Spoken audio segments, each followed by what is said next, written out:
Welcome back to Beyond the Pipe with Chris and Sean.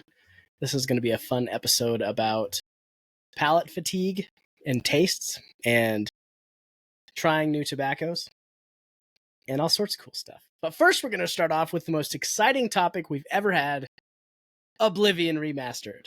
Take it away, Chris. Well, I didn't really have much to talk about with it. It's freaking awesome. I mean, It is there's a awesome. certain thing. It's kind of like all you like dads out there where you had like a toy that you played with as a kid.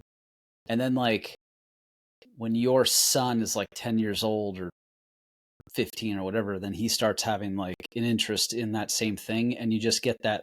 Yeah. You know what I mean? It's that warm fuzzy feeling of you kind of only can pass get something that on to him. Yeah, it's like some generational like a dynastic sort of interest that you get to enjoy it again, which is so cool. And from a different perspective. Exactly. And I'm getting that for myself right now. Like I played Oblivion a little bit late, but like that's the interest, is like you get to kind of relive that stuff now. Yeah. And I think for you, Sean, it's like actually happening because you played that kind of closer to when it came out, and now you're like, holy shit, I played it when it first came out. Yeah. So for those that don't know, Chris and I are kind of video game nerds, and sort of have been known to spend a few hours here and there playing games.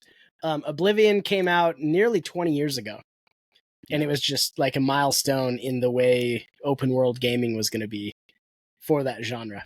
And they just did a remaster of it after all this time, and it's fantastic. If you haven't got it, go get it. It just looks good. That's the benefit. They did such a good job of doing the remaster itself. But when I played it, I only played it for maybe a couple of days, and I was like, dude, the graphics suck on this. Because at the time, I can go back to it because I've got the nostalgic factor of it. Yeah, that for me is just like really cool. Like with trying different tobaccos, I occasionally like to smoke an aromatic, occasionally, and sometimes heavier Latakias, because it reminds me of what I did when I first started. 10 or 12 years ago, I was in my basement, or not in my basement, in my garage, smoking a pipe, reading a book with the church warden, and I had some like super strong old Ironsides or something from Dan Tobacco, and I just really enjoyed that amount of Latakia. And I don't anymore, but I will on occasion, just for the fact that it's nostalgic for that time. It is, and I kind of when I liken it more to like that dynastic feeling, it's less so for me, but I think it would be more for you, and it's probably even going to be crazier if Dak starts playing it at some point. Yeah, because then he's going to be like, yeah, I hope so. And even like, God, if they have a Skyrim reboot, bro, like I'll just hear that in my head, because the Oblivion, like it links up for me, but the Skyrim, da da dun da da dun. Da, da, da, da, da, da. You know what I mean? Like that, it just is super iconic, because that was sort of Skyrim was my first introduction to any sort of real open world type stuff. Yeah. And which is cool. Man, I mean, it was a good game for a lot of people for that reason. Yeah, definitely. And I mean, Sean and I don't do multiplayer. We don't do Halo and all that. Like, I feel like that's a different level. Like no shade on anyone who plays that, but like that's a different level of like gamerness. For us, it's just kind of like we spend a lot of time alone, like working on stuff, and just being able to like sit and chill and like completely zone out and only have like an adventure to participate in is super therapeutic. You know? It's wind down time. It's like the only time that my brain shuts off from work. And they're starting to find out that people, specifically doctors who play video games, have something like an 83% more, like higher success rates or something. Like it's the hand-eye coordination is really, it transfers to video games. So, but I notice you're smoking a pipe there. I am not. And I am not, for a very interesting sort of reason that appeal. Well, it's sort of in line with what we're talking about today. I have a little bit of palate fatigue today. Yeah, too much, eh? I'm fatigued. I had cracked a tin of Sixpence from 2016 that looked like a freaking football, man. It was so ballooned out, and it was delightful, but it was a big pipe. And I woke up this morning, and even after like brushing my teeth twice, like last night and this morning, and eating, I was like, you can still kind of taste like that is the Sixpence is like top 5 for me. I love Sixpence, but that is my only complaint, is that you kind of get cigarette mouth. It's not I wouldn't say it's a bad thing necessarily. It just kind of prevents me from wanting to smoke. I mean, we're talking, what is it, noon here? So like, yeah, I'm good for now. I'm just gonna, we'll just sit back and we'll talk about this. We'll talk about this palate fatigue issue. Well, I'm smoking a Merchant Services Standard Bing. Nice. Pretty sweet. I just cracked a new tin of Kensington by Peas, because I have been smoking nothing but vapors, as I usually do. I wanted some Latakia to fight my palate fatigue. I think that's where I screwed up, because I've been smoking nothing but Burleys for really? 6 months now. And I opened this, I was like, ooh, something new sounds better. And then immediate like regret afterwards. Yeah. And it could just be, I think it's a chemistry thing, over time. Damn it, I gotta get this camera situation figured out, because it's like weeble wobble. I've grown to, over the years, kind of move away from Virginias, like straight Virginias mainly. Like I can do Virginia Periques, I can do Burley Periques, I can do straight Burleys, but like just a straight Virginia, for whatever reason, it's not pleasurable to me. And what's weird is like that's my cellar. That's what you have. Like just I did the same. Yeah, so much aged Virginia, like so much. Yeah. And I'm like, and that's good. I mean, smoke any of this shit. It is going to get better, and your taste might gravitate more towards that a little later too. If it doesn't have Perique in it, I'm bored. Like it's really rare that I like a straight Virginia anymore. Yeah. Occasionally I just need a little bit of the Latakia in there to mix things up a bit. This will probably be maybe 1 or 2 pipes I'll smoke this month that has Latakia, and the rest of it'll all be vapors. I've tried to get into Burleys, and my buddy Ryan sent me a bunch of samples, and I really tried to like them. I liked one of them, but they all pretty much taste the same to me. Like all the Burleys seem to be very, very similar, and I don't know what that is. I mean, it's the type of tobacco. I get it. Yeah, I get it, but I don't know. I've tried to like it. One that I do enjoy is Wessex Burley. And I think the Mac Baron HH Burley. But for the most part, I just don't get it, I guess. If you guys have suggestions for a good Burley for me to try, comment below.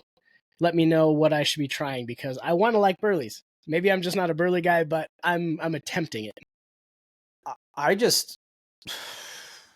mean, there are different levels of Burley. I can tell what's like good stuff and like average stuff. They're all good. Like Five Brothers is a fantastic Burley. Like that's a cheaper one, isn't it? It's cheap. It's a codger blend. I mean, it's like verging on codger drugstore. I classify them differently, but like, okay, I love Five Brothers. Like just that. The cut is awesome. It's just a very, repeatable flavor, like repeatable experience. Nice, fine, dry white ash when you're done. Like I love it. But recently I got with the closing of Sutliff, they had some H&H Burley Flake tins, and that's apparently like one of the nicest modern Burleys. And I got some of that, and that was incredible. Like it was different, but it was way better. It was just a much better blend. If you want to go for something that's like the best Burley, I would say Edgeworth, like vintage Edgeworth in like, if you can get it. If you can get it, and you can't, unfortunately. And if you do, it's really expensive. And a lot of people might turn their nose up at, spending $200 on an old tin of Burley, because it doesn't age the same way. Like the old Burley's kind of aged, but not in the same way that Virginia's like ferment and get sweeter and have that, that umami. Well, no, back up. The like Virginias will kind of ferment out and get smoother and sweeter, right? Yeah. The Burleys will get this like funk. Like they'll get this almost like an umami sort of funk to it, which I really like really a nuttiness almost. Like a nuttiness, but like a fermented nut in a way. Like old Edgeworth old has nuts. This old nuts is what you want to be smoking. But that's what it kind of tastes like. It has this really deep. I mean, it's stupid because I don't like talking nuanced stuff. Like I feel like an idiot when I'm like, oh, this wine is like it's juicy and it tastes like apricots. That's not me. Whatever. I've said that before. Like if I like it, tobacco. I like it. This is good. This tastes like fucking tobacco and it's good. Or hey, this stuff sucks, or it's too hot, or whatever. But Sutliff Burley Delight isn't quite as good as the HH Burley Flake by a long shot, but it is pretty good. Yeah. Well, it's a different thing too. You know, and then you have like Haunted Bookshop, and then you have Old Joe Krantz from, was that Country Squire that has that? I don't know. Those are great Burleys too. I mean, you can't really go wrong with Burleys, and that's what I always go back to when I get what I would consider to be palate fatigue, where when I'm smoking Virginias, then my mouth tastes like shit the next day because I don't puff slow. It's been a thing. I can try to, but if I'm not paying attention, I'm just choo choo choo choo. I look like a steam train. Kind of like I'm doing now because I'm holding this pipe. Yeah, it's too long for me to clench because then I'm going to hit my mic. I typically have a clencher. Yeah, but when I'm clenching, I do naturally go slower. I don't know why. Yeah, like an average size pipe for me will last an hour and a half. Mm-hmm. Same here. I can usually go a while, but I'm usually working though too, so I'm usually not focusing on the smoking. And right now I'm like, ooh, cool! I gotta pipe my head. I gotta use it. Another thing that I do when I do get palate fatigue, and maybe we haven't defined that yet, but like palate fatigue would be, well, for me, it's kind of like when I just get the traditional definition flavors. Is like you just kind of get tired of it. You get bored of something. My reasons for getting bored of something are a little different than most. It's usually because something's not working chemically with me. Like if I have too much Latakia, then I start like my sinuses start acting up. If I have too much, dark fired, same thing. If I can have Burley day in, day out, no problems, no issues, whatever. So that doesn't because it works. Give you palate fatigue then?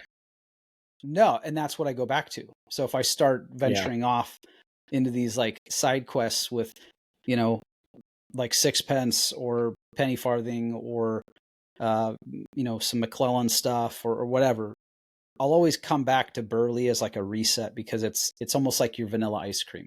You've been eating banana splits and hot fudge sundaes. You just go back to, vanilla ice cream and you'll be okay. And then you're like, okay, I'm ready to kind of venture off and try something else. Another way to do ice it cream is tobacco. Well, Greg has a what is it? The Virginia cream. Is that the blend? Oh yeah, I actually haven't tried that yet. It's really good. If you like aromatics that are not like super aromatic, that's a great option for people. It's a flake too, isn't it? It's a flake. It's kind of like where you would have like a vanilla tobacco would be like your like 1Q. Greg's would be like the GLPs would be the less aromatic version of that. Essentially, it's but in less good quality flake. It's good stuff. It's not goopy. It's not wet in like the PG way. It's propylene glycol. I just realized in my head how that sounded, but propylene glycol. And it's the same thing with like I don't know. Let's see, Sutliff's. What is it? What's the one that they have? The one that I like. The not nougat. It's the other one. It's the RLP6. I have it here. No, it's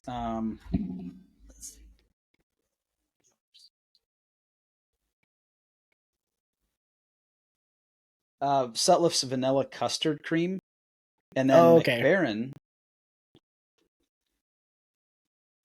McBaron has McBaron's vanilla cream, and the vanilla cream is sort of like that GLP's version of it. It's still aromatic, but it's mostly like straight tobacco flavor. Yeah, that's cool. So there's always like little options. Another I gotta option find you me can some do, more Captain Black Grape. Well, that's what I was just going to say, weirdly enough. I was literally just going to touch on that. So what you have too is sort of like the oddball blends. And you can always shock your palate by doing those things, right? If you're something eating real weird. Yeah, if you're eating like pork chops and hamburgers and, you know, tacos every night, you know, your normal rotation of let's figure out what to eat every night forever, which is the bane of being an adult. Yeah. You go off one night, you're like, yo, we're going to get some pho, or we're going to get something kind of crazy. You know, we're going to have sushi tonight, or we're going to have, you know, whatever, pad thai. Those are going to be like your oddballs, and those kind of shake out your palate fatigue a little bit too. One of them, which this is not really available unless you can kind of track it down, is Lane and Duyo. Yes. And so this is a really That's unique tobacco that they came out with prior to the deeming prior to the deeming regulations. Everything had to be submitted by 2017. And when this came out, what was that, like 2015 or so? I think it was like 2016, something like that was the first run. And it was 2016 because it came out when we were at the other place. This is a crazy tobacco. So it's fermented Dominican cigar leaf and black Cavendish. And then there's just like a touch of Latakia, just like a little bit in there to kind of give it more body. Like a pepper. And this stuff is really cool because it smokes like 1Q. You know, anything. I'm killing myself right now because I've been looking for tinned 1Q for a while now because it's gone. Tinned 1Q is not bulk 1Q. Just so everyone knows. Different. Tinned BCA which is black Cav. That's not the same as bulk. Like they put way less humectant on it when it's in the tin, and I'm telling you, tinned 1Q is one of the best tobaccos. Period.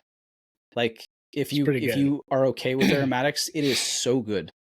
Gosh, I don't think I've bought that in like a decade. Tinned 1Q or tinned BCA. I don't think they did it for very long. Like it was very temporary. Like that's why it's the same kind of thing when they did this. It was like 2016. They tinned some stuff. And dude, the BCA and the 1Q from Lane in the tins was like shockingly good. Yeah. As far as aromatics go, I think 1Q and BCA are the best. Yeah, at least for me. You think that they're good, and then you try the tin version, and you're like, "Oh my god!" Yeah, that's the difference. It's a different because it takes that like. I mean, I can say whatever I want, so it doesn't really matter. But like, it takes that like sort of trash element out of those blends. Like it makes them competitors, in my opinion. I mean, if you like those types of tobacco, if you like aromatics.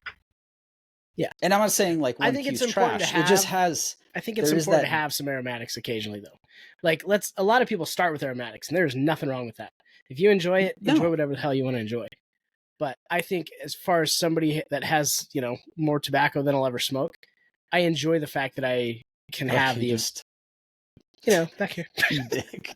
Just all of this back here. Very occasional aromatic kind of cleanses my palate in a way and resets things and like reminds me of what I really enjoy about the stuff that maybe I've gotten, I don't want to say bored with, but you know, there's very few tobaccos that I can have like the same tobacco back to back to back to back. Like a lot of people, I see a lot of people making posts about like, I still, you know, I'm a year into it. I still haven't found my go-to, my everyday. And I think that's a good thing. I mean, my go-to is is vapors, like Virginia Periques as a category. But for the most part, I don't smoke the same one, you know? You don't have to have a daily driver. You don't have to. I feel like a lot of people are searching for that daily driver, but I think that's going to lead to palate fatigue. I mean, this isn't a habit. This is a hobby. You might as well make it as fun as you can. I could smoke HH Burley Flake back to back to back every day. You're bored. Same thing with Five Brothers every day. Yeah, I just like that stuff. And that's... But you used to be a smoker, though, right? I did. I used to smoke so a long time ago. So I wonder if maybe that's part of it for you. Is like that. I just like tobacco. Like, well, okay, that's fair. You know what I mean? Like, I specifically Chris is just over there like stuffing Five Brothers in his lower lip. I just like the flavor of tobacco. Like, I like some that 1Q flavor in profile. as an upper decky. Put a little. I wonder if you could. I did get some. What was it? It was whiskey twist from Country Squire. I got like 4 ounces of. Yeah, that's the gal with Hogarth whiskey twist, and you smell it and you're like, I kind of want to eat it. You know, like, I kind of want to eat this. I kind of want to chew on this. I don't know about that. And you're supposed to. That's what it's for. It's you can chew it and pack it, or you. Oh, really? Yeah, or you can cut it off and smoke it in a pipe. That's what the ropes were designed for. Oh, yeah, they're dual use. Yeah, I always hear old stories about how, like, oh yeah, my great grandma used to chew that, like in, you know, Tennessee or whatever. Like, that's the rope tobacco was always, it held together better. It was more durable. It was an either or. Yeah, and you would either chop off a bit and put it in a pipe, or like, and generally back in the day, and the same thing goes for like snuff use. Like, that was usually female users, like older women would do that. Which is kind of bizarre to, like, I need to look into more of that because, you know, I'm kind of curious about the history of it. But another one on top of like the 1Q is the Captain Black, or the Enduyo is the Captain Black Grape.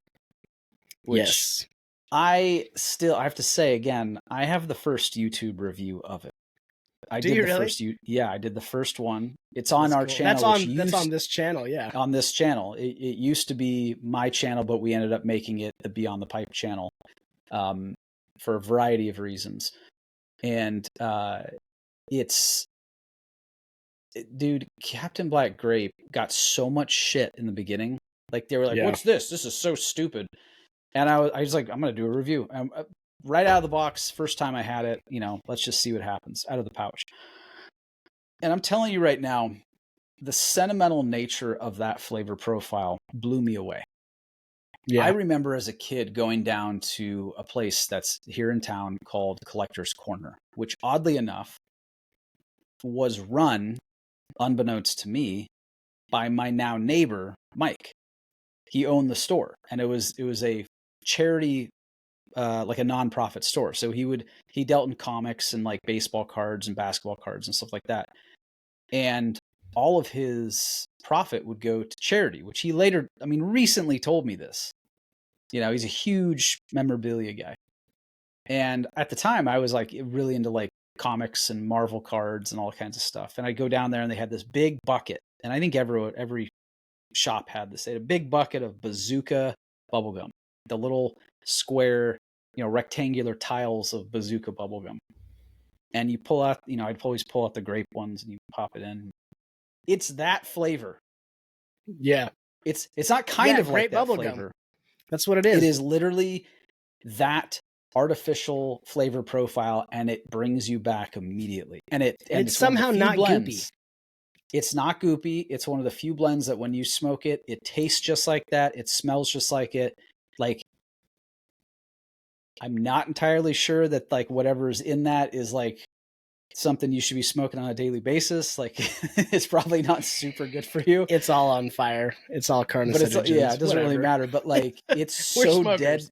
It's so dead on, like perfect artificial crappy grape that that just does it for me. You know. Now, I will say this. Captain Black Grape will 1000% ruin a pipe. Oh, for sure. I have a cob that I smoked Captain Black Grape in one time years ago, and that's what that's for now.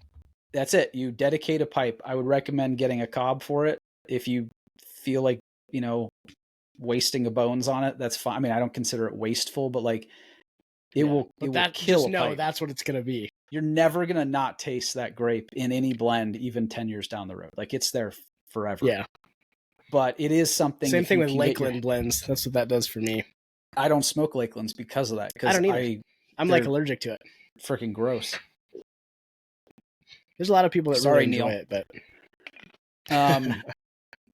so yeah, that would be my recommendations. Palate fatigue, switch it up. You can go back to basics, or you can go crazy with something unique. I'm trying to think of some other unique blends that.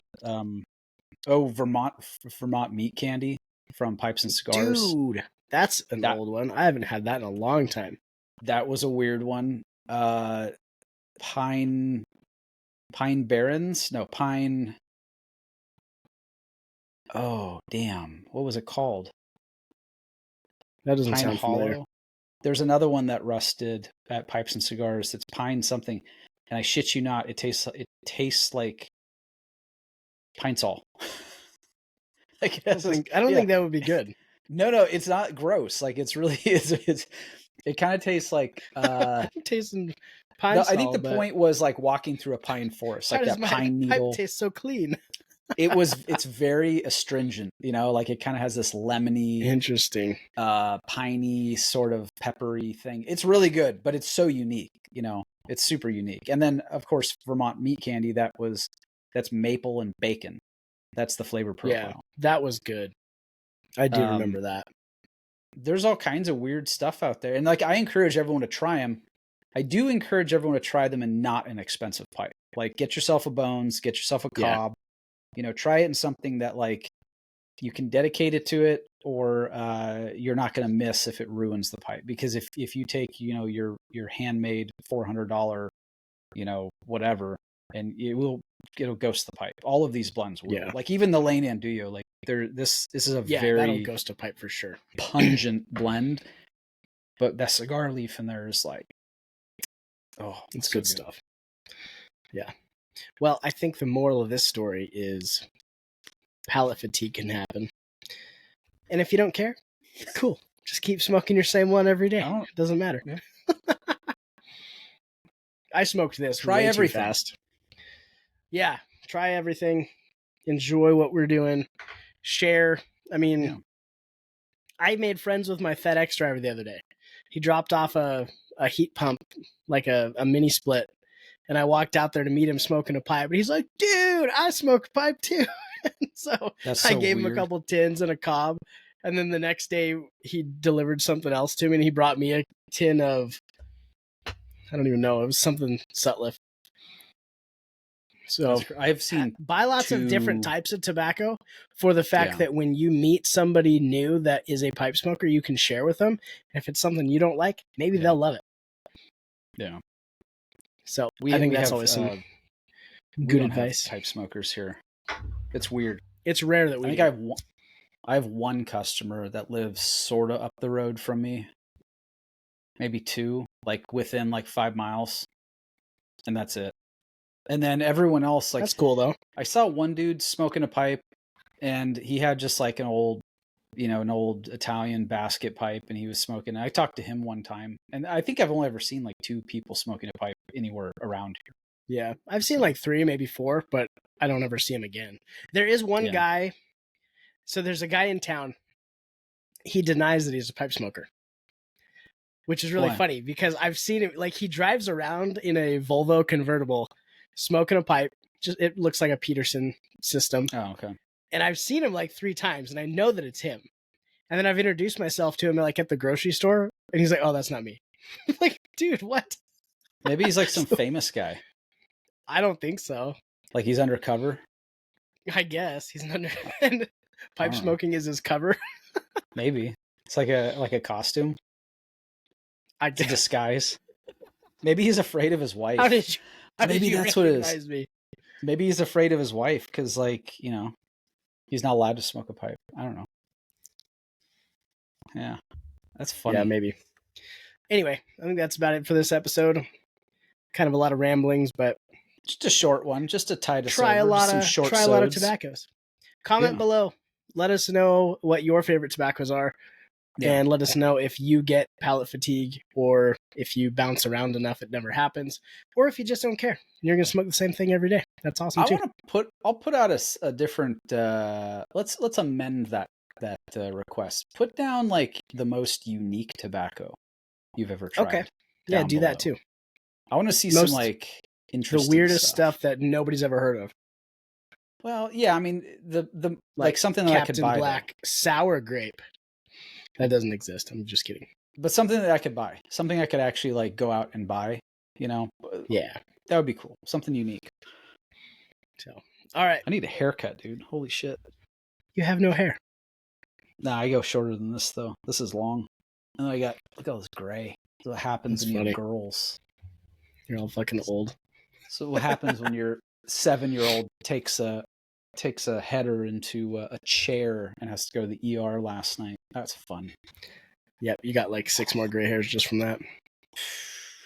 Right on. Fucking Well, old. everybody, thanks for listening. Hit us up, message us, comment below. If you want to suggest topics on the podcast or potentially be a guest, email us. Do it. All right, later. Later.